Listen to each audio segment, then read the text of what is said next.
Cuba, Greenland, Venezuela இந்த game வேறு. இது அமெரிக்காவோட கேம். அமெரிக்கா வந்து இந்த எக்ஸ்பான்ஷனிஸ்ட் பவர்னு சொல்லுவாங்க.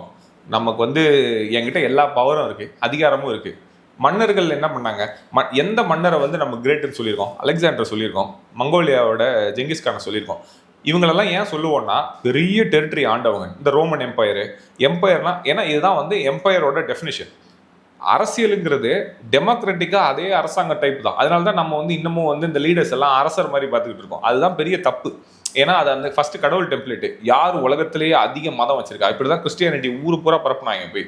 ஏன்னா யூரோப்லலாம் பேகனிசம் என்னென்னமோ ரிலிஜன் இருந்துச்சு, இப்படிதான் பரப்புனாங்க. அந்த டெம்ப்ளேட்டை அரசர்கள் காப்பி அடிச்சாங்க. நம்மளுக்கும் வானலாவிய பவர் இருக்கணும், இந்த உலகத்தையே கண்ட்ரோல் பண்ணவன் நான் தான் இருக்கணும், அது அரசரோடது. அடுத்தது இந்த இப்போ எலெக்டட் கவர்மெண்ட்ஸும் பிரசிடென்ட்ஸுக்கும் இதான். இதுல பிரிட்டிஷ் என்ன பண்ணுச்சு, 53 நாள் ஆண்டுன்னு சொல்லி சன் நெவர் செட்ஸ் இந்த பிரிட்டிஷ் எம்பையர்னு அவங்களோட கோட் சொல்லுவாங்கல்ல, சூரியனே அஸ்தமனமே ஆகாதா எங்க இதுல. அது பிரெஞ்சும் அதே மாதிரி தான். இப்போ அதோட அடுத்தது யார்? இப்போ பிரிட்டிஷ்லேருந்து பெரிய பவராக இருக்குது அமெரிக்கா. அப்போ அந்த ஆசை வரதானே செய்யும்.